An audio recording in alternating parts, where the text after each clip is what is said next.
वेग। वेग विस्थापन में परिवर्तन की दर है। वेग को भी अक्षर v से दर्शाया जाएगा, लेकिन यह एक सदिश राशि है। गति एक अदिश है। वेग को परिभाषित करने के लिए आपको विस्थापन की आवश्यकता होती है। यह विस्थापन में परिवर्तन की दर है। वेग विस्थापन में परिवर्तन की दर, लेकिन जब आपको औसत वेग चाहिए तो आप फिर से कहेंगे कुल विस्थापन विभाजित कुल समय। ये लिखने का एक तरीका है। दूसरा तरीका ये हो सकता है कि आप इसे डेल्टा एस बटा डेल्टा टी कहें। इसकी इकाई मीटर प्रति सेकंड होगी, लेकिन इसमें दिशा भी होती है। वेग में परिमाण और दिशा दोनों होते हैं। अगर आप वेग के लिए कहते हैं कि यह समान है, तो इसका मतलब है कि वस्तु एक स्थिर वेग से चल रही है, यानी न तो दिशा बदल रही है और न ही परिमाण।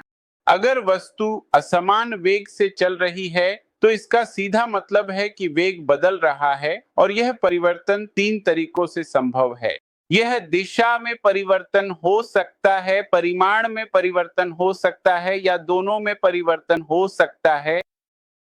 तो जब आप कहते हैं कि गति परिवर्तनीय है, तो इसका सीधा मतलब है कि वेग असमान है। और अगर कोई वस्तु इस दिशा में जाती है और फिर लौटना शुरू कर देती है, तो इसका मतलब है कि विस्थापन कम होना शुरू हो गया है। अगर वस्तु अपनी गति उलट देती है और वापस प्रारंभिक बिंदु पर आ जाती है, तो हम कहेंगे कि विस्थापन शून्य हो गया है।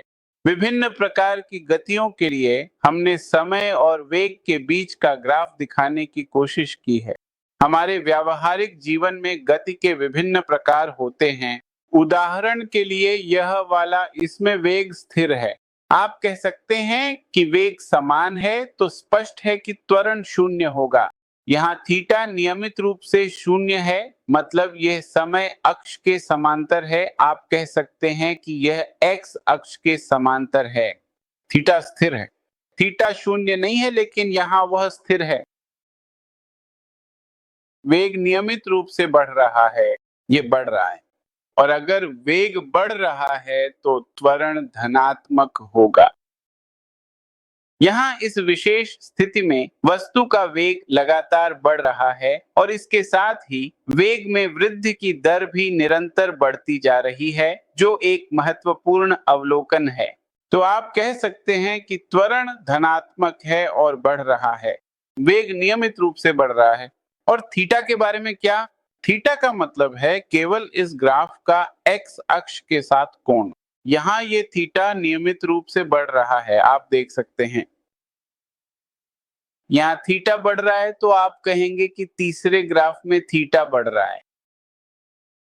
मैं फिर से दोहराऊंगा, ये ग्राफ समान वेग के लिए है, जो कि एक स्थिर गति है।